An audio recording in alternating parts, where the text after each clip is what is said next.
Azam Cola.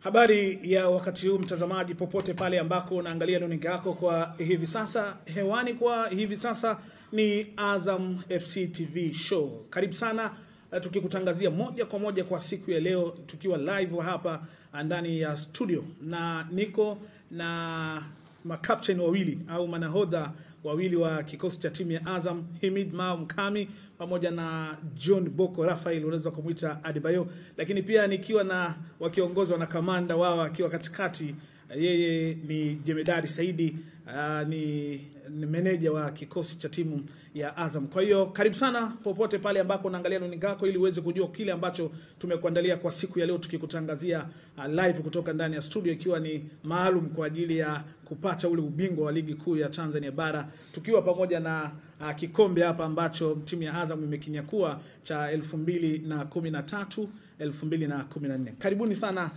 Jemedari Saidi pamoja na Boko na Himid Mao. Asante sana. Mambo vipi lakini? Mambo fresh. Mmepoza. Fresh kabisa. Labda moja kwa moja sasa tuanze katika mazungumzo yetu kwa siku ya leo, na nikianza na meneja.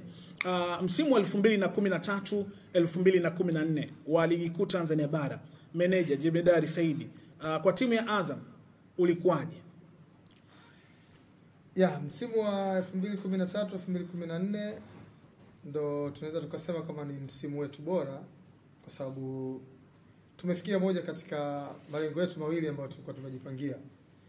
Wakati wa msimu unaanza, msimu ulianza tarehe 24 mwezi wa 6 mwaka 2013, ndo siku ambayo wachezaji waliripoti kambini rasmi kuanza mazoezi, lakini walikuwa wanaripoti kwa mafungu kwa sababu wengine walikuwa kwenye timu ya taifa, kwa walikuwa wanahitaji mapumziko zaidi ya wengine, na wengine walikuwa hawana jukumu lolote la kitaifa. Kwa hiyo wale wote ambao walikuwa hawana jukumu la kitaifa walianza kuripoti tarehe 24 mwezi wa 6 Jumatatu saa 2 asubuhi chini ya mwalimu Stuart John Hall, mwalimu ambaye alikuwepo kwenye nusu ya msimu na nafasi yake ikachukuliwa na Joseph Mario Somogi.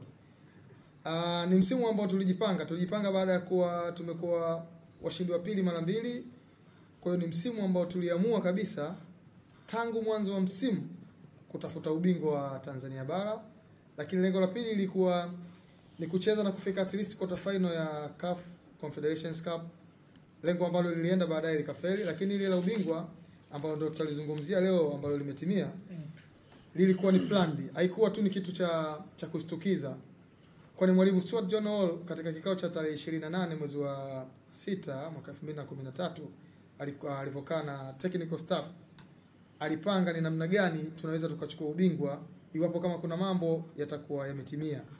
Mwalimu Hall katika kikao kile aliwaambia technical staff wote nini cha kufanya ili kuhakikisha timu yetu inakuwa bingwa.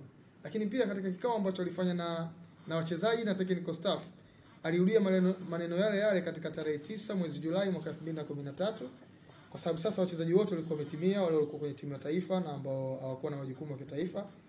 Katika kikao kile mwalimu Stuart alisema katika maandalizi tunahitaji kuongeza 15% kutoka katika maeneo matatu tofauti. La kwanza ilikuwa ni fitness level. Aliwaomba wachezaji wa wavumilivu kidogo ili kuongeza fitness level kwa 5%. Na katika hili alimwajiri mtu mzungu mmoja anaitwa Yana kwa ajili ya maalum, yani gym specialist. Kwa hiyo wachezaji walikuwa na program za gym kwa wiki mara 3 just to increase level of fitness. Lakini eneo jingine ilikuwa ni professionalism. Hapa tunazungumzia weledi, na wachezaji walikuwa wanatakiwa kupunguza mambo ambayo si ya weledi. Kwa mfano mtu anasema nyumbani si unauguliwa na hichi. Kwa hiyo walikuwa wact more professionally. Ukiongeza 5% unapata 10.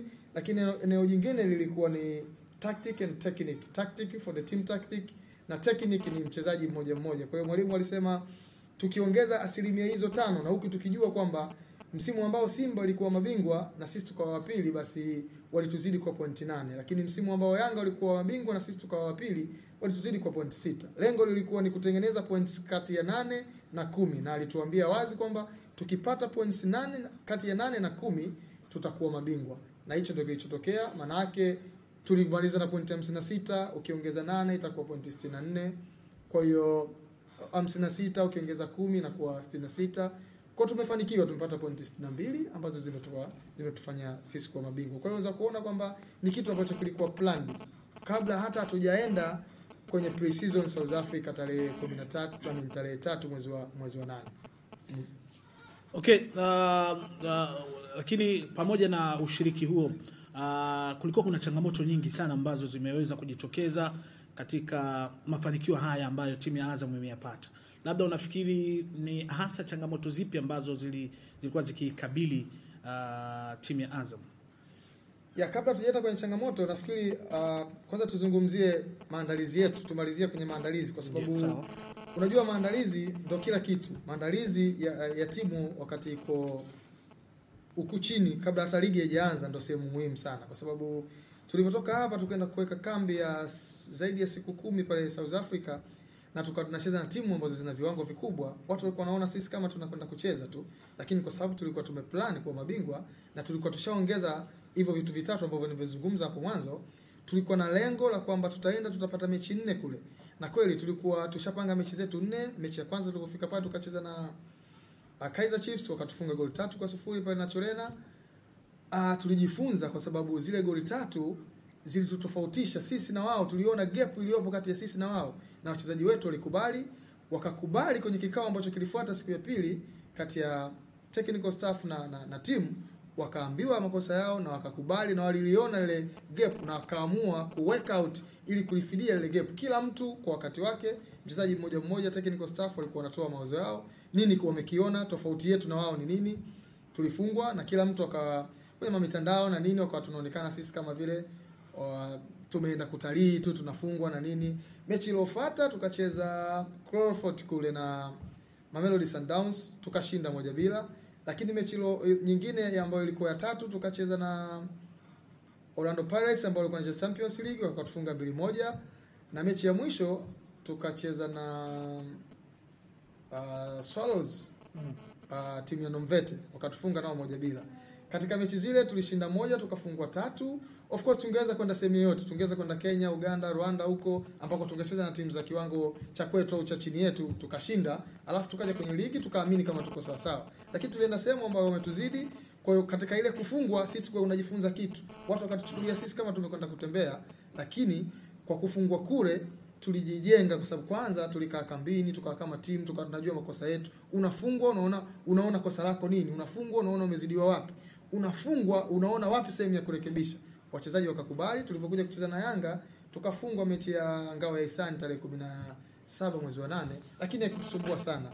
Na tulivyoanza ligi tulianza kwa sare, watu wakaongea kwamba baada ya maandalizi yote, lakini tumeanza kwa sare na Mtibwa tarehe 24 mwezi wa 8. Lakini kutoka pale tukaenda tukacheza na Rhino ugenini, pia tukashinda goli 2. Kwa hiyo kabla tujazungumzia challenge, hayo ndo maandalizi ambayo tuliyafanya na mwanzo wa ligi ulikuwa ili kureflect mafanikio haya ambayo leo tunakaa na kikombe tunazungumza. Okay, sasa katika hilo pia nafikiri vitu gani ambavyo sasa vilikuwa vinaleta ugumu katika ligi yenyewe baada ya kumaliza hayo maandalizi? Ya ligi ya mwaka huu ilikuwa shindani, kwa sababu normally unakuwa una Simba, una Yanga ambao ni washindani wakubwa. Kituondoa sisi ilikuwa Simba Yanga, unajua kwamba ili uwe bingwa una timu mbili za kubiti. Unatakiwa ibiti Simba, ibiti Yanga, lakini kinyume na matarajio ya wengi kaja timu inaitwa Mbeya City na yenyewe ikaleta upinzani mkubwa. Kwa ligi sasa ikawa ni ya farasi wanne ambao wanaweza mmoja kati yao wanaweza kuibuka bingwa. Kwa hiyo tayari tulikuwa na timu 4 na una nafasi 2. Moja iwe bingwa, ukikosa kuwa bingwa obviously unataka uwe nafasi ya pili ucheze CAF Confederations, na sisi tushacheza CAF Confederations misimu 2. Kwa hiyo ilikuwa ili maintain status ni either uwe bingwa, basi ukikosa uwe nafasi ya pili. Na tayari tulikuwa tushatolewa baada ya kufeli kwenye lengo letu la kwanza, lengo kubwa likawa bingwa sasa.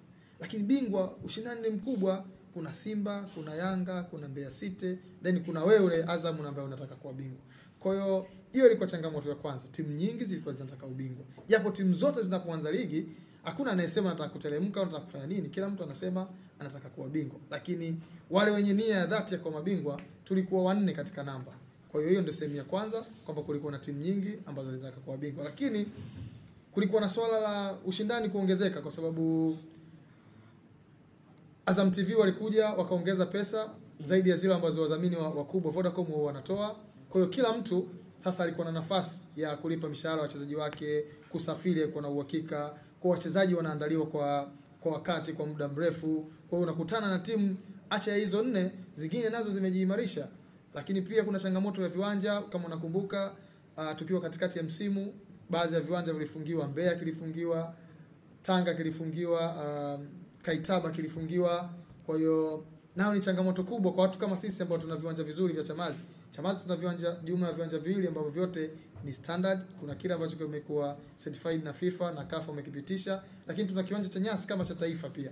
Kwa hiyo tuna viwanja vizuri. Kwenda kucheza kwenye kiwanja aina ya Kaitaba, Mkwakwani au kile cha Sokoine cha mwanzo, Sokoine cha sasa hivi, hatupati tabu. Ndio maana umeona mechi ya Mbeya City tu so simple kwa sisi, kwa sababu ni kiwanja kizuri, na kwa kiwanja kile basi City na Prison wategemee kwamba tukifika kwenye kiwanja kile mambo sio ya draw na nini, sisi tunashughulikia kufunga kwenda mbele.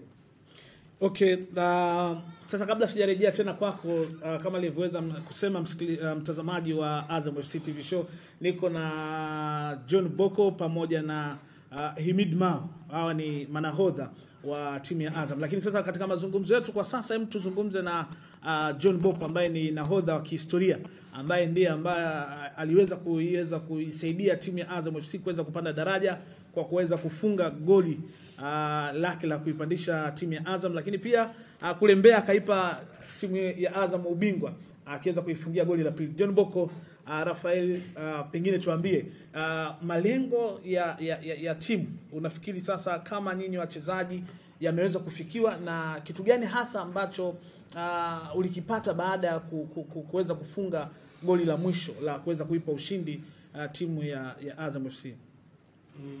Kwa upande wangu mimi, cha kwanza kabisa naomba niongelee kuhusu malengo yetu kutimia sisi kama wachezaji na timu kwa ujumla. Sisi tujiweka malengo kabla ya msimu. Katika maandalizi yetu ya pre-season, viongozi wetu walituambia nini wanachokitaka kwa msimu uloisha, na wachezaji wenyewe tukakaa tukakubaliana nini tunachotaka kufanya, nini wajibu wetu kwa timu ili tuweze kufanikisha malengo hayo. Kwa hiyo kila mchezaji alikuwa tayari kupokea chochote kutoka kwa walimu na viongozi, na kwa mchezaji mmoja pia kuweza kupigania timu ili tuweze kupata malengo. Sasa ni kitu gani ambacho ulijisikia baada ya kujua sasa kwamba wewe ndio uliipandisha timu ya Azam kwa kufunga goli la mwisho kutoka daraja la kwanza na uliipa ubingwa? Nahisi kwa ni furaha zaidi pia kuliko hii tu kupata ubingwa tu. Kwa sababu kwa mimi nahisi pia ni kwa upande wangu kama ni historia nimejiwekea. Kwa sababu kitu kama historia sio kila mtu duniani katika maisha yake anaweka. Ni mtu mmoja tu Mungu alimsaidia, alimpa bahati hiyo kuweza kuweka. Kwa hiyo mimi nilifurahia na nilichukulia kama changamoto pia kwa maisha yangu katika kazi yangu ya mpira, niweze kujituma zaidi, niweze kuweka historia nyingi zaidi katika kazi yangu. Unajivunia nini uwepo wako katika kikosi cha timu ya Azam? Kwanza najivunia Azam mwenyewe kwa sababu ligi kuu nimeanza kucheza kutokea Azam, sikuwahi kucheza timu yote nyingine. Azam ndio timu kama imelea mimi toka nilipotoka mchangani utotoni kabisa. Kwa hiyo najivunia klabu yangu na nafurahi kuwa mmoja wa wachezaji wa Azam, na nafurahi pia kuona Azam ikipata mafanikio huku jasho langu pia likitoka, nikiweza kuipigania timu yangu nione napata mafanikio mazuri. Okay, tuende tupate mapumziko mafupi, mtazamaji wa Azam FC TV, na tutakaporejea bado tutaendelea na mazungumzo yetu. Tunaye pia Himid Mao hapo, tutaweza kumsikia naye kitu gani ambacho anazungumza.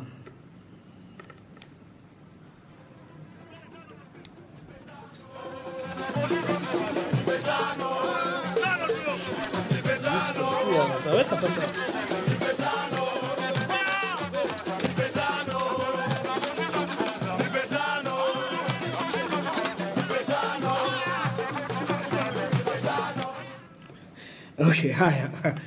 Haya ndo mambo zilikuwa ni shamla hizo za kuweza kuchukua ubingwa siku hiyo. Na kocha wa timu ya Azam FC Joseph Fomog, baada ya kupata ubingwa timu ya Azam, alizungumza mambo mengi sana, lakini furaha yake ilikuwa ni kuweza kumaliza msimu bila kupoteza mechi yoyote. Sasa tumsikilize. Lakini hapa pia utamuona Kali Ongala ambaye ndo anamsaidia kocha huyu mkuu wa kikosi cha timu ya Azam. I am very happy to win the championship. I am very happy with my player.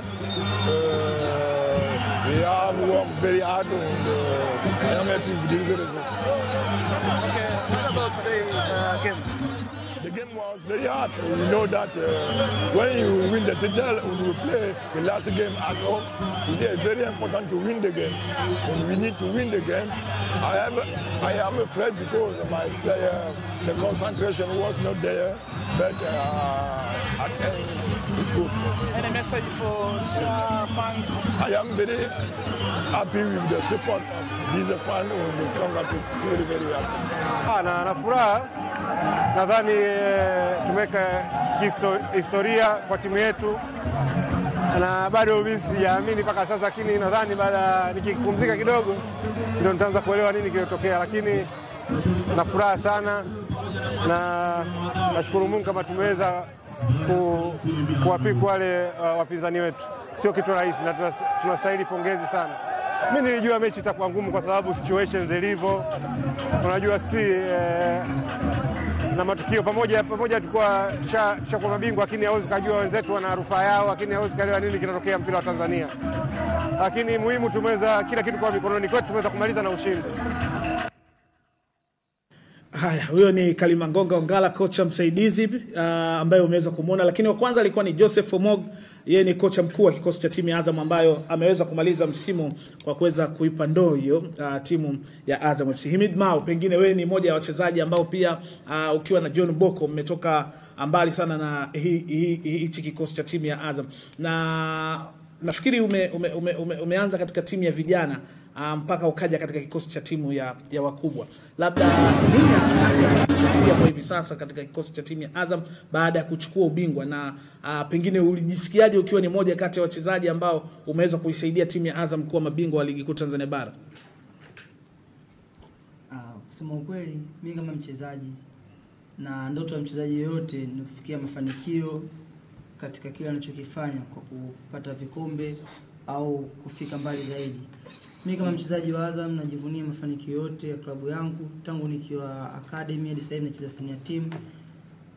Na najivunia zaidi kuwa mmoja wa watu ambao kila siku wanapigana kwa ajili ya timu yao na timu yangu hadi nafikia mafanikio. Kwa hiyo hicho ni kitu ambacho najivunia na nitaendelea kujivunia. Lakini pia kinanipa changamoto ya kuweza kuongeza hicho ninachokifanya sasa hivi zaidi na zaidi ili kuweza kufika mbali zaidi hapa tutapofika. Kama unavyoona msimu unakuja tunacheza klabu bingwa. Kwa hiyo klabu bingwa ni ngumu zaidi ya Confederation ambayo tulikuwa tukicheza. Kwa hiyo inabidi tuongeze zaidi kitu ili kuweza kufika mbali katika mashindano tunaenda kucheza.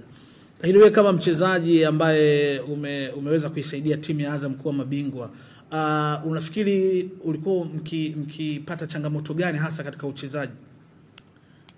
Changamoto ni nyingi kwa sababu kila mechi ambayo tulikuwa tukicheza ni kama finali, lakini haikuwa ngumu sana kwa sababu tulishaandaliwa kisaikolojia hata kimwili pia kukabiliana na mazingira yote ambayo tutakutana nayo.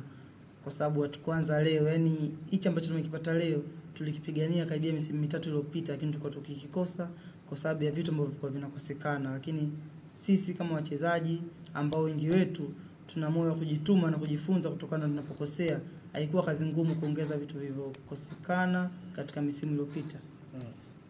Baada ya kuwa sasa mabingwa ulijisikiaje? Kusema ukweli ni furaha kubwa sana tena, kwa sababu ni kama kazi ambayo tulikuwa tukiifanya tulikamilisha. Lakini pia wakati tunafurahi pia nilikuwa nikifikiria kinachokuja mbele, kwa sababu kinachokuja kitakuwa kigumu zaidi ya hiki. Hasa ulikuwa unafikiria nini? Cha kufikiria kipo, ulikuwa unafikiria nini? Yes, leo tumefanya hivi, lakini inabidi tuendeleze hapa tulipo, kuongeza kwenda mbele zaidi, tupate zaidi tulichokipata leo. Kwa hiyo ni changamoto ambayo inakuja kwa msimu unaokuja. Japo leo tumeshinda, tumefurahi, lakini sherehe ibidi ishe pale pale na mawazo ya ubingwa yaishe pale pale, tufikirie msimu unaokuja. Okay, mtazamaji wa Azam FC TV, lakini pia baadhi ya wachezaji wengine walizungumzia kwa namna moja ama nyingine jinsi kikosi cha timu ya Azam kilivyoweza kuchukua ubingwa. Sasa hebu tuangalie na wao wanasemaje kuhusiana na hilo. So it was a very tough game for us as players, but I'm glad we won. The team has been very fantastic, very good players, you can see. And I'm glad they won the trophy, the league. I'm very happy to have scored. It's a very big confident booster for me to come on and score. But of all, the team is most important. And I'm glad the team won today because that is the most important thing. Nimefurahi sana siku ya leo kwa sababu ni siku ambayo kwa kweli tulitarajia kwamba kuipata siku kama hii. Naona nimefurahi sana katika moyo wangu mimi. Ushindi wa leo mimi nafurahi kwa sababu nataka tu tujipange kwa ajili ya mashindano ya kimataifa. Kwa hiyo furaha yetu tuishie hapa, tuendelee zaidi na zaidi. Jene. Tuendelee zaidi na zaidi kwa sababu ni siku ambayo tunataka tutarajie mengi zaidi mbele na mbele kwa sababu tunataka tujipange kwa ajili ya Champions League. Namshukuru Mungu kitu cha kwanza kuweza kufanikiwa kuchukua ubingwa timu ambayo ilikuwa changa na watu hawakutarajia kilichotokea leo, lakini ni mambo ya mchezo na kiukweli timu ilikuwa vizuri na wachezaji walijituma mpaka kuweza kupatikana ubingwa. Najisikia furaha kiukweli. Na kutokuwa katika timu muda mrefu inanifanya kwamba nijisikie furaha pia kutoka wenzangu walifanya kazi vizuri kiasi ya kwamba mimi hata nikirudi niweze kuona matumaini hapo, niweze kuwa na moyo kuweza kurudi kujiunga na wenzangu. Kwa hiyo hali yangu inaendelea vizuri kwa mpaka sasa hivi na namshukuru Mungu. Sijui niseme kitu gani, ndio maana fulani nilikuwa nayo, yani hakuna mfano. Watu tumepigana, tumeonyesha uwezo wetu mwanzo mwisho mpaka hivi leo hatimaye mzigo ndio tunamaliza leo, tumebuka mabingwa. Nadhani washabiki wamejitokeza, wametoa support kubwa, sisi tunashukuru Mungu kwa msaada wao, mchango wao waliotuonyesha kwetu. Hapo tumepata kidogo ushindi mdogo lakini ndio mkubwa kwa sababu Mungu akijui ndio atatupangia kitu gani. Goli moja mwanzo mwenga kule kutoka 1-1 sisi ngoma isambe yani muone kama kawaida, kwa hiyo fresh yani.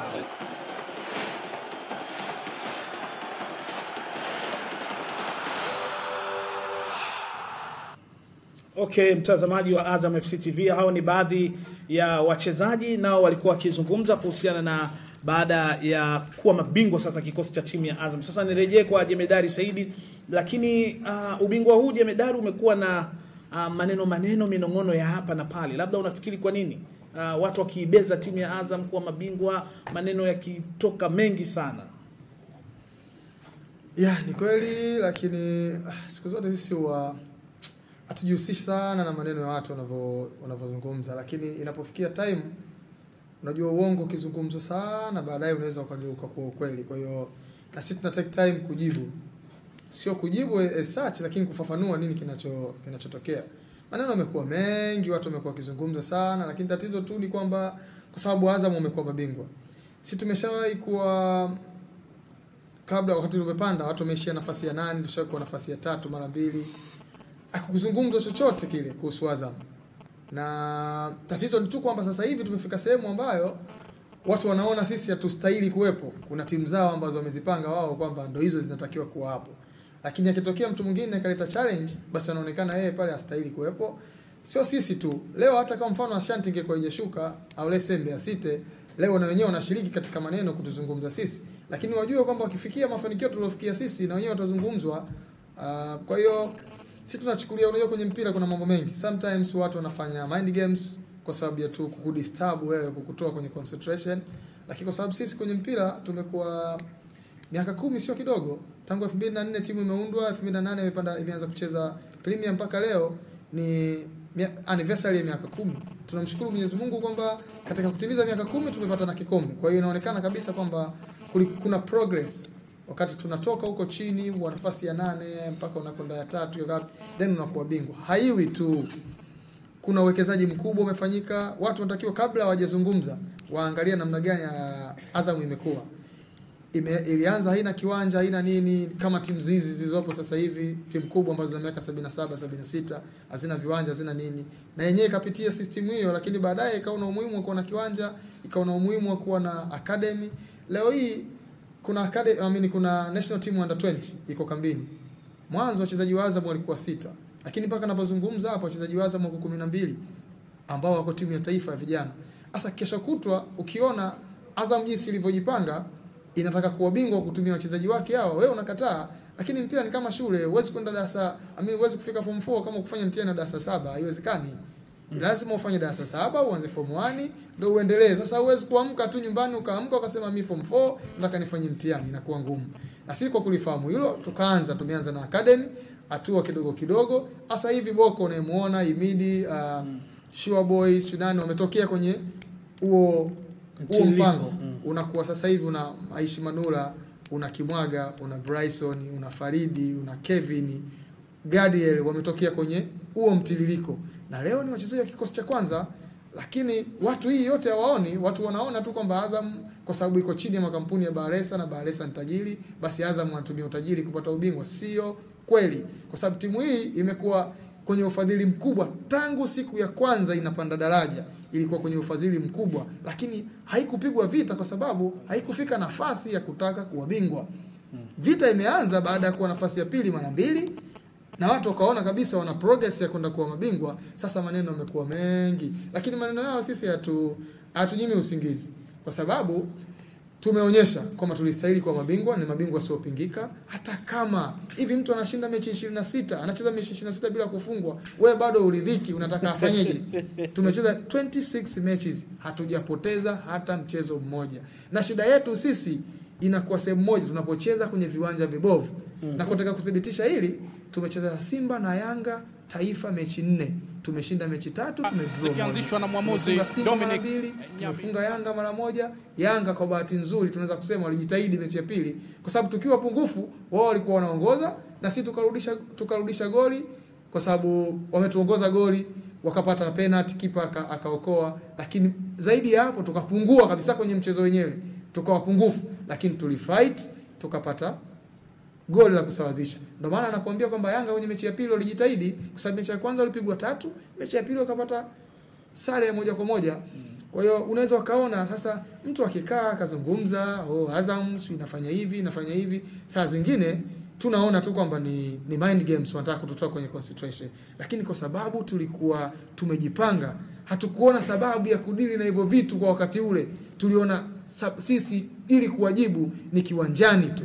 Yalizungumzwa mengi, Mbeya City wamepewa gari, Mwambusi kamnunuliwa nyumba, na wenyewe Mbeya City wakajiingiza kwenye hivyo vitu ambavyo hawavijui mwanzo wala mwisho wake. Mpaka leo wanajiingiza kwa sababu wanatoa statement kila uchao. Hatujajibu statement yoyote, lakini sisi tulikuwa tunajibu kiwanjani. Tumekwenda na Mbeya City, kila mtu ameona. Akitaka mtu wote mkanda Mbeya City angalie, tumepiga 2 pale na tunawaambia Mbeya City, sio mechi ile, mechi yoyote kwenye kiwanja kizuri, sisi tutapiga tu. John Boko unaonekana unatingisha kichwa. Ni moja kati ya wachezaji ambao umeletea sana Azam mafanikio. Naona wakati meneja anazungumza unatikisa kichwa kwamba vipi Boko? Au maneno yake yamekuingia? Yameniingia vizuri na nafurahi tu kwa maneno yao, na yaani wanavyoongea si tunaongea evidence, wao wanaongea kwa maneno. Ya kama wanasema sijui tunaunua sijui nini, si ndio tunafurahi vile tunaona wanavyoongea kwa to approve kwa wao korong. Kwa hiyo sisi tunajitolea zaidi, tunajituma zaidi kwa ajili ya timu. Lakini ugumu gani mnaupata katika kupambana hasa katika uwanja kutokana na maneno kama hayo yanayozungumzwa? Si maneno atumizi kichwa kwa wachezaji. Hiyo ugumu wetu sisi tunaona kwa uwanjani. Tukutana timu pinzani ambao nao inataka matokeo. Wao wanatafuta pointi 3 na sisi tunatafuta pointi 3. Pale ndio ugumu wetu unapokuwa. Lakini naamini wachezaji wa Azam wamewekwa vizuri kisaikolojia na makocha wao na viongozi wao. Wanajua nini wanachokifanya, nini wanachokitafuta na nini wanachotakiwa kukifanya kwa ajili ya timu. Hicho ndo ninachojivunia sana kwa wachezaji wa Azam. Na sio kwa wachezaji hawa tu. Naamini hata yule mtoto wa academy wa miaka 20, chini ya miaka 20, akiletwa timu kubwa, anajua nini cha kukifanya kwa sababu misingi yake ilikuwa tayari mizuri. Kashakuwa misingi mizuri kutoka chini alipokuwa. Na hiyo yote ni mipango ya timu ndio kinatusaidia kitu kama hicho. Kwa hiyo maneno sisi kwetu kama changamoto. Kwa nini wanakuita Mndewa? Aufa babu mwenye nyumba. Majina. Ibidi ndio uko unasemaje? Ndio uko unachangia. Mimi ambacho nataka niwaambie watu na wakijue kwamba sisi tumeandaliwa kushinda. Hatukuandaliwa tu kwenda. Ndio maana wamechukua kina Faridi wakaja wakasaidia timu ikashinda. Alichukuliwa kina Kelvin wakaja wakasaidia timu ikashinda. Nao sio wa kwanza. Nilichukuliwa mimi academy nikaja nikasaidia timu ikashinda. Kwa hiyo sisi tunaandaliwa kushinda. Kuanzia kwa academy hata kwa timu kubwa. Tunajua nini tunatakiwa tufanye. Kwa hiyo maneno yao ni kitu cha kawaida, hawajui tunachokifanya na mpango wetu hawajui. Okay, mtazamaji wa Azam FC TV, tupate Azam Kola. Tutakaporejea bado utaweza kuwa nasi katika kuona kile ambacho tumekuandalia, lakini pia utashuhudia baadhi ya mashabiki na wadau wakubwa, watu wa karibu sana wa timu ya Azam walizungumza mara baada ya kuchukua lile kombe pale Chamazi.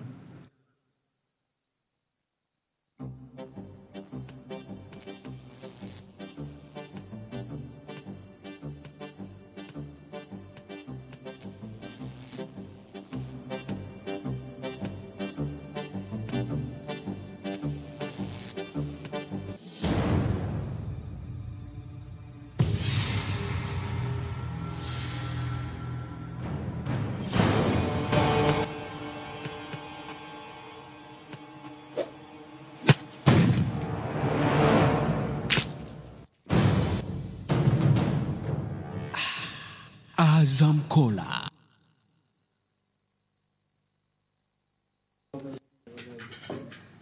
Okay, mtazamaji wa Azam FC, baada ya Kola moja kwa moja tunaendelea na show yetu, na kama nilivyokuambia, sasa tuone kile ambacho walichozungumza wadau wa soka na baadhi yao wakiwa ni viongozi. Nini ambacho walizungumza mara baada ya kumalizika kwa pambano la Azam dhidi ya JK Chuluvu na kukabidhiwa sasa lile kombe au mwali ule wa ligi kuu Tanzania bara 2013 2014.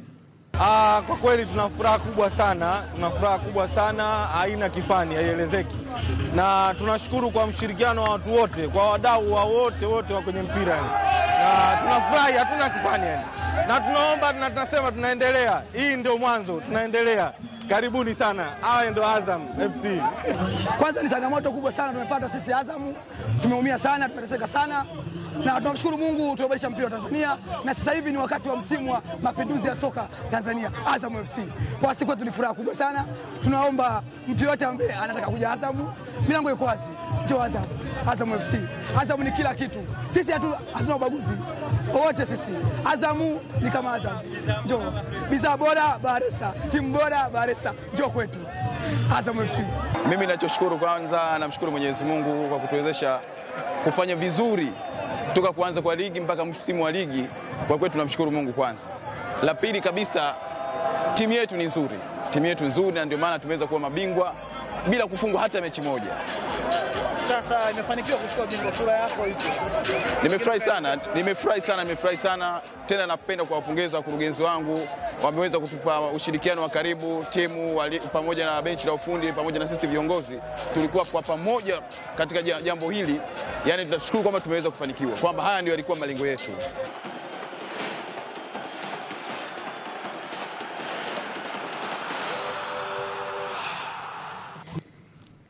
Haya, mtazamaji wa Azam FC TV, au ni moja ya wadau wa soka na watu wengine wa karibu sana katika kikosi cha timu ya Azam ambao wamesaidia kwa namna moja ama nyingine kuifikisha hapo ilipo. Kama nakumbuka vizuri na Jemedari utanisaidia, wakati wa uzinduzi wa uwanja wa Azam Complex, Rais Jakaya Kikwete alipoenda kuzindua pale, kuna maneno mengi sana alizungumza yenye busara, na kama watu wangekuwa wanafanyia kazi basi naamini kusingekuwa na maneno haya ambayo yanazungumzwa sasa hivi. Kwa nini Azam kachukua ubingwa, wala watu wasingeweza kushangaa. Labda sasa kama hujazungumza Jemedali, pengine labda tujikumbushe kidogo kile ambacho alizungumza Rais wa Jamhuri ya Muungano wa Tanzania Jakaya Kikwete wakati alipofanya uzinduzi wa uwanja wa Azam Complex. Kama alivyosema mwenyekiti wa Azam Football Club ndugu Abubakar, mlianza na timu za viwanda vyenu, baadaye ukatoa wazo la kuunganisha timu hizo na kuwa timu moja, na mkaanza kwa dhati kazi ya kuunganisha hizo timu, kuunda hiyo timu, kuijenga hiyo timu tangu mwaka 2004, na miaka 4 baadaye timu hiyo ikaingia kwenye ligi kuu. na tangu wakati huo 2008 mpaka sasa bado mko pale na hamna dalili ya kuondoka. Lakini si hivyo tu, ni kwamba amepata mafanikio makubwa. Azam sasa ni timu kigogo. Azam sasa ni timu inayoogopewa na jamaa ambao siku zote walijifanya wao ndio wakubwa kwenye mpira hapa nchini.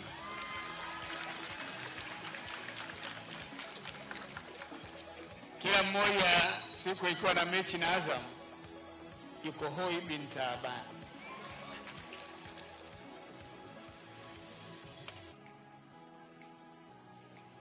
Kwa hiyo hongereni sana kwa hatua hiyo mliofikia. Mmefanikiwa kuvunja ukiritimba. Ni rais huyo wa Jamhuri ya Muungano wa Tanzania, kama ulivyoweza kumsikia hapo akitoa nasaha zake. Lakini moja ya vitu ambavyo amezungumza, Azam imejaribu kupasua na kugawanya ule mgawanyo wa vilabu vile vilivyokuwa vinakaa katika nafasi mbili za juu. Jemedari sasa kidogo. Ni kweli, kwa sababu Mheshimiwa Rais wa Jamhuri ya Muungano, Rais Jakaya Mrisho Kikwete, ni mwanamichezo, kila mtu analifahamu hilo. Na rais ambaye ameingia madarakani akaanzisha muundo wa kulipia makocha wa michezo mbalimbali. Huko mwanzo haikuwa hivyo. Imejidhihirisha namna gani anapenda michezo. Lakini hata siku ambapo anatufungulia pale Chamazi Complex, kama umemsikia hapo anasema imefika hatua wale mabwana wakubwa, mmoja wao akipanga kucheza na Azam tayari anakuwa na mchecheto, anakuwa hoi bin taabani. Lakini anasema kwamba tumefanikiwa kuvunja ukiritimba wa timu hizo mbili kubwa. Sasa basi, kama rais wa Jamhuri ya Muungano ameliona hili, mimi nashangaa watu wengine macho yao yanakuwa wapi? Kwa sababu mpira bana ni maandalizi. Mpira uzungumzi tu, yani uamki tu mambo yako umepanga ovyo ovyo, then baadaye ukatamani uwe unapata mafanikio. Watu wasione Azam inashinda kiwanjani, lakini Azam imeanza kushinda kwenye maandalizi. Nikwambie kwa muda mrefu sasa, miaka 2-3, naweza kuthibitishia kwamba Azam ndio timu ambayo imekuwa ikifanya maandalizi imara na yaliyopangiliwa. Kwa mfano hata ligi iliyoisha tu, ambapo sisi tu msimu uliopita, acha huo mwaka huu, ule uliopita tulikuwa washindi wa pili, lakini hata ile kwenda kwenye mashindano ya CAF Confederations tukafikia hatua ile, tulikuwa tuna maandalizi ya kutosha. Kabla tujaanza mashindano ya CAF tulikuwa tumecheza Mapinduzi Cup, tukashinda, tukaenda Kongo kwenye charity, tukashinda, tukarudi. Siku chache kabla tujaanza raundi ya pili tukaenda Nairobi, tukacheza mechi 4, tukarudi. Maandalizi haya yote hayawezi kuwa ya bure, kwa sababu unaenda kucheza na watu wenye aina tofauti ya mpira. Kwa hiyo wewe unapocheza, ukishinda, ukifungwa, kuna kitu unakipata kwenye zile ruti zako. Kwa haiwezi kuwa ni bure tu eti kwa sababu watu wanaona tu kwamba tunasafiri kwenda Kongo, tunarudi, tunaenda zetu Nairobi, tunarudi. Haiwezi kuwa tu ni bure. Ni lazima ni maandalizi yamepangiliwa, yanafanywa kwa program maalum, kwa lengo kwamba tukifanya hivi, tukitoka hapa tutakuja kupiga hatua. Kwa hivyo kikompile vyote, ushindi huu wa leo tulioshinda sisi tulivyokuwa mabingwa sio tu maandalizi ya mwaka mmoja, ni maandalizi ya miaka 2-3 nyuma. Tulikuwa kila tukiishia step moja tunasema okay, tumeishia hapa, next time tuishie hatua nyingine. Na ndio maana unaweza kuona tumeishia hatua ya mshindi wa 3 mara 2, tukasema no, enough is enough, tunatakiwa tuende kuwa wa pili. Tukaenda wa pili mara 2, tumesema hapana, inatosha sasa. Tunaona kabisa kwamba tunadhani tunaamini sasa tunaweza tukawa mabingwa, na badala ya kucheza CAF Confederations tukacheza CAF Champions League. Tuna deserve, na ndio maana tuko katika maandalizi yetu, tukaamua hata namna ya maandalizi nimekuambia hapo mwanzo tulivyoyapangilia ni ya kutaka kuwa bingwa. Sio maandalizi ya zimamoto, ni maandalizi ya muda mrefu, tumejipanga. Kwa hiyo kama mtu wote anaichukulia Azam kwa kuiona kiwanjani, basi atakuwa anakosea. Na kwa sababu wakati wetu tu wa maandalizi sisi huwa haturuhusu watu wa nje kuja kuangalia mazoezi yetu pale Chamazi, kwa sababu ni timu ambayo iko organized. Timu zote ambazo ziko organized hazitozi watu kwenye kuangalia mazoezi kwa viingilio, kwa sababu kile ni kipindi na kunatakiwa concentration kubwa. Kwa hiyo ndio maana sisi Chamazi tukiwa kwenye maandalizi haturuhusu mtu ingekuwa tunaruhusu mtu kama timu zao na watu wanaingia kwa pesa wangekuja kuona namna gani tunajiandaa. Lakini kwa sababu tunakuwa mafichoni, timu zote kubwa duniani ndo zinafanya, zinakuwa na showdown siku moja kuonyeshana watu wakaja wakaangalia. Lakini Carrington kule Manchester watu hawaruhusiwi, Cobham watu hawaruhusiwi, na sisi tukiwa Chamazi aturuhusu mtu, tunakaa wenyewe, tunaweka concentration.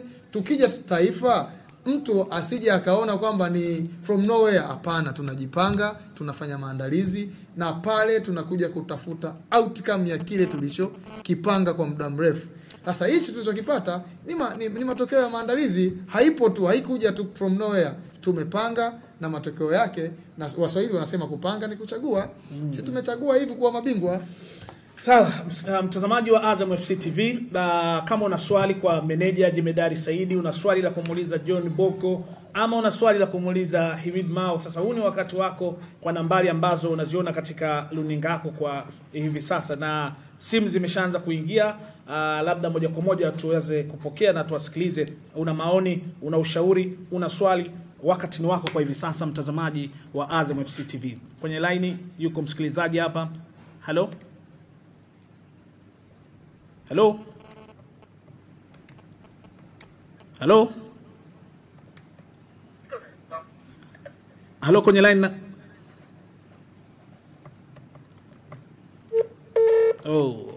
Katika hiyo cheki na nyingine hapa. Hello kwenye line ya simu. Hello. Mtazamaji, kama unapiga simu basi jaribu kupunguza sauti ya TV yako ili kuepusha ule muingiliano wa sauti, kwa sababu ukiweka sauti ya juu tutakuwa hatuwezi kuelewana kutokana na huo muingiliano. Kwenye line ya simu zimeshaingia. Hello. Hello.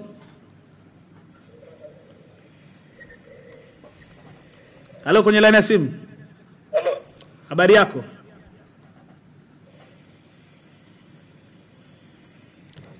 Habari yako?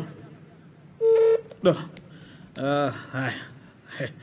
Mtu anapiga simu, inapokelewa, ongei. Kwenye line ya simu, hello? Habari. Salama kabisa, unaitwa nani na unapiga simu kutoka wapi? Naitwa Ismaili, napiga simu kutoka Magomeni. Ismaili, una swali, ushauri, maoni? Bwana, mimi nataka niulize Jemedari kwanza. Ndio, anakusikia. Amechukua kombe bila kufungwa. Ndio, wanajiandaa vile kwa msimu ujao. Sawa, atakujibu. Asante sana. Na itakuwa vyema sana kama kuna mtazamaji ambaye ameshauliza swali, basi mtu mwingine usije ukauliza swali ambalo linafanana ili kupiana nafasi zaidi. Kwenye line ya simu, hello. Hayuko tayari, cheki la nyingine. Kwenye line ya simu, hello.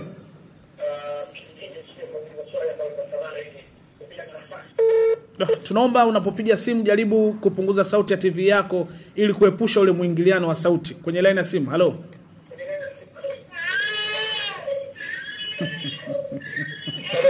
Habari yako, unaitwa nani na unapiga simu kutoka wapi? Karibu, unaitwa nani? Unaitwa nani? Naitwa Nikasani Tabora hapa. Kutoka Tabora, karibu. Mimi napenda kuwapongeza sana Azam TV na Azam FC. Ndio. Tunakusikia, endelea. Napenda kuwapongeza sana Azam FC kwa sababu wanaleta changamoto katika nchi yetu. Okay, sawa, amekusikia. Hapo hongera sana na waendelee hivi kusababisha kuleta changamoto kwa timu zingine ambazo ziko nchini hapa. Sawa. Asante. Okay, kabla Jemedari hujajibu, hata kama una swali kwa John Boko ama Imidi unaweza ukauliza pia mtazamaji wa Azam FC TV. Tuchukue moja hii hapa ya mwisho alafu ukajibu Jemedari. Kwenye line ya simu. Hello. Hello. Habari yako, unaitwa nani na unapiga simu kutoka wapi? Naitwa Deo kutoka Moshi. Deo kutoka Moshi, karibu. Tunapenda kuipongeza sana Azam kwa ubingwa. Sawa. Naomba muendelee hivyo. Sawa. Asante sana Jemedari kwa swali la kwanza lile, na pongezi tu zimeendelea kutolewa. Lakini pia kuna katika ujumbe hapa ambao umetumwa wa Facebook, mtazamaji anauliza kwamba ni jinsi gani ambavyo timu ya Azam inaweza ikajiandaa katika mashindano ya klabu bingwa barani Afrika kwa nafasi ambayo imepata? Swali ambalo la msikilizaji wetu kutoka Magomeni na hilo uliuliza la kwenye Facebook nafikiri yanawiana. Ndio. Kwa sababu yote yanahusu maandalizi kwa ajili ya msimu ujao, especially Champions League. Maandalizi yameanza, kwa sababu nikisema maandalizi yameanza, leo mwalimu Joseph Marius Omogi amekabidhi ripoti kwa viongozi wa Azam na mimi nilikuwepo pale. Ripoti yake ndefu na kurasa 4. Tumeipokea, lakini pia tulifanya naye kikao tukamuuliza maoni yake, nini anafikiri kinafaa kurekebishwa na lini yeye anadhani timu yake itarudi kambini, na msimu ujao anataka wachezaji wangapi kwenye timu, msimu ujao anataka maandalizi pre-season iwe vipi, na kumshukuru Mwenyezi Mungu kwamba hayo yote yamejibu, na katika kikao kile yamejadiliwa kiundani na tumefikia maamuzi. Mwalimu ametaka timu yake irudi tarehe 16 June iwe iko kambini, na tumekubaliana na hilo, na wachezaji wetu wote tutawapa taarifa lini wanarudi. Thank God kwamba kuna makapteni hapa wanapata taarifa na wao moja kwa moja kwa wanafikisha kwa vijana wao. Lakini mwalimu Joseph Omogi alikuwa ni mwalimu wa AS Leopard ya Congo. Kwa hiyo anajua, amecheza misimu miwili kama CAF Confederations, amecheza msimu mmoja katika Champions League na akafika quarter final. Kwa hiyo kila kile ambacho atakachotuelekeza tufanye ndio hicho ambacho tutakifanya. Lakini na sisi tumempa time yeye aseme maandalizi yake yanakwendaje, atapitia wapi. Na kwa sababu tunaamini ana uzoefu wa hichi, ametutajia mapungufu ya kwenye timu, tunayafanyia kazi. Na hapa tunaposema kuanzia leo watu washapewa majukumu ya kujaza yale mapungufu ambayo mwalimu ameyaona. Kwa hiyo tunayafanyia kazi mpaka tutakaporudi tarehe 16, kila kitu kitakuwa kishakuwa solved. Tunaanza mazoezi tarehe 16 June saa 2 asubuhi Jumatatu panapo majaliwa, kila kitu kiko sawa sawa. Okay, Boko naona na wasiwasi.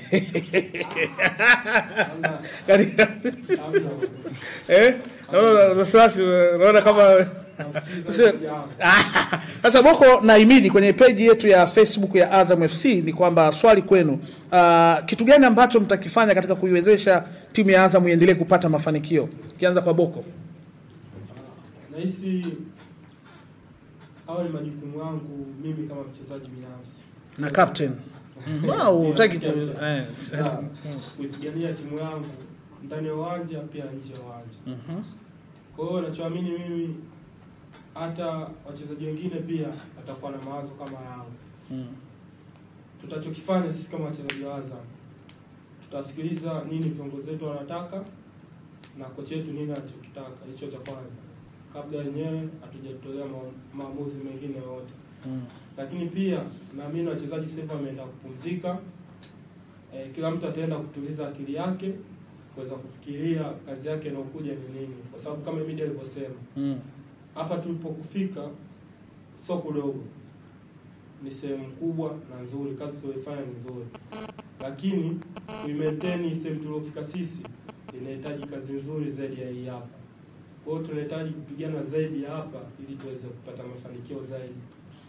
Na kwa mimi ninachoamini kwa wachezaji wa Azam aliyekuwepo sasa na atayekuja, kwa jinsi tunavyojengeka pale na tulivyowekewa na tunavyojenga, kila atekuja atafuata kile alichokikuta, morali ile ya timu, discipline ile ya timu. Kwa hiyo naamini hivyo vitu vyote akija akivikuta na atavifuata, kwa hiyo tutapata mafanikio makubwa zaidi. Okay, kwa upande wa Imidi ambaye pia mnasaidiana na John Boko kwenye unahodha, wewe unasemaje sasa kutokana na swali la msikilizaji ambaye ameuliza katika page ya Facebook? Mimi sipishana sana na mwenzangu. Bahati nzuri sisi tulishajengwa kuishi kama mwili mmoja, ambao kiungo kimoja kipata tatizo mwili mzima unapata tabu. Kwa hiyo kuepusha mwili kupata tabu, tunalindana sisi wachezaji kama wachezaji, na tunaishi kama familia. Hatuishi tu kama marafiki au wachezaji naweza pamoja, tunaishi kama familia. Kwa hicho ndio kitu ambacho kimetujenga, tumefika hapa tulipofika, na kitaendelea kutujenga kuendelea mbele zaidi tunapotaka kwenda. Kwa hiyo sina shaka juu ya hilo. Mimi pamoja na wachezaji wenzangu naamini wapo wote waje kufanya kazi na tunashirikiana kuhakikisha kila kitu kinaenda sawa. Okay, na kwa ushirikiano huu ambao hata kwa kuisupport timu ya Yanga, nakumbuka wakati kuonyesha ushirikiano walipokuja wale wapinzani wa Yanga kwenye klabu bingwa Afrika. National Ahali walitaka uwanja pale.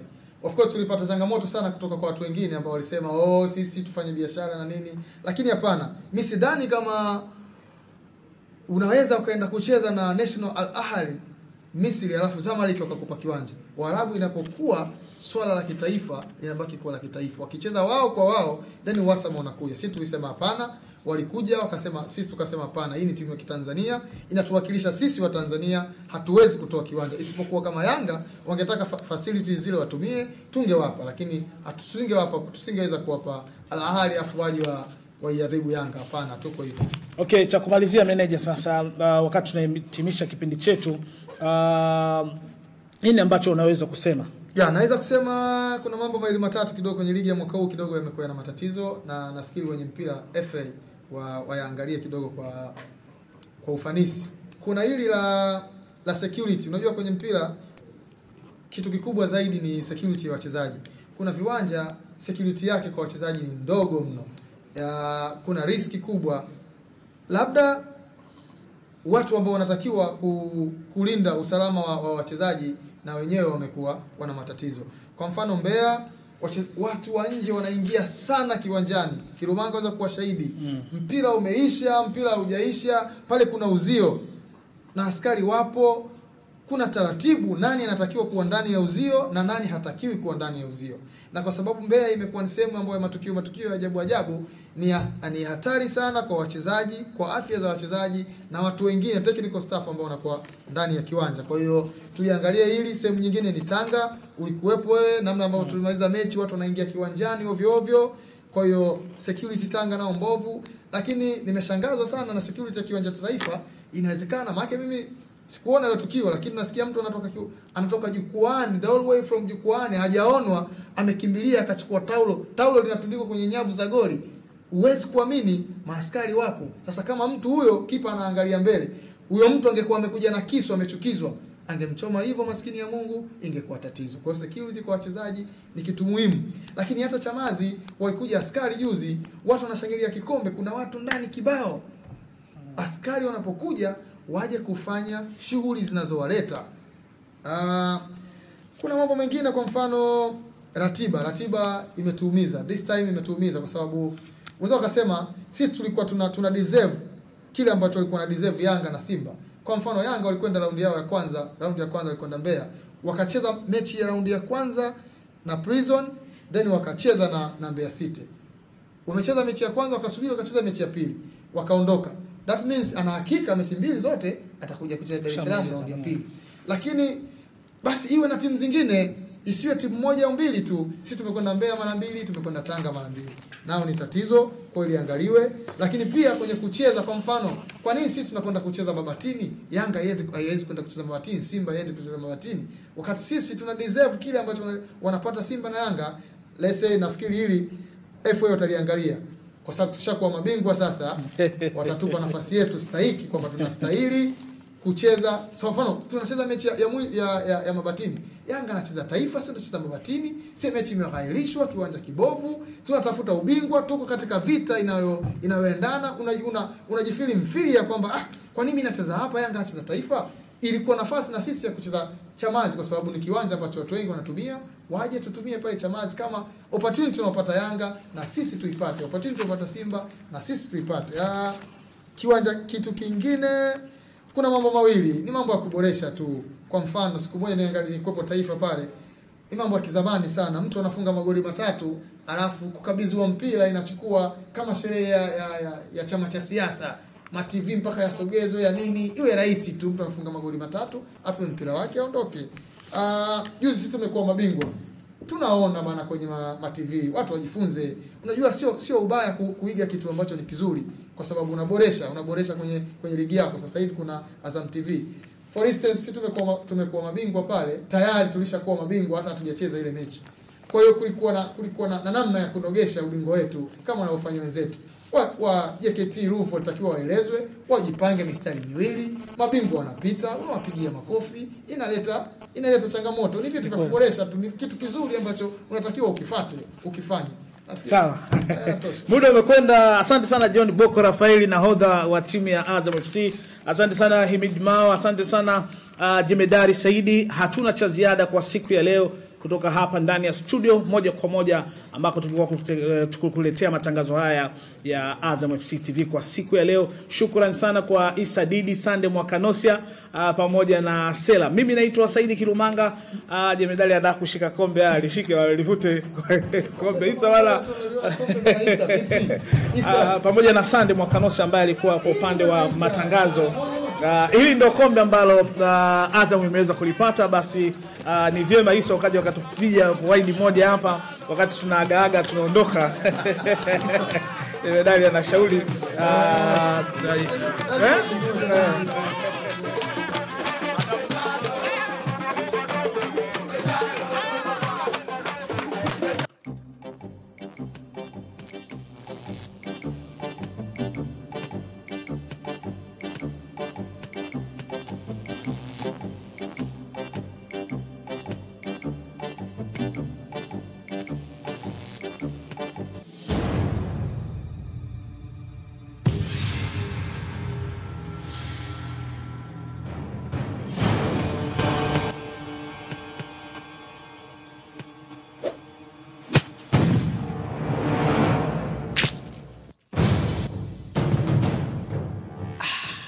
Azam Kola.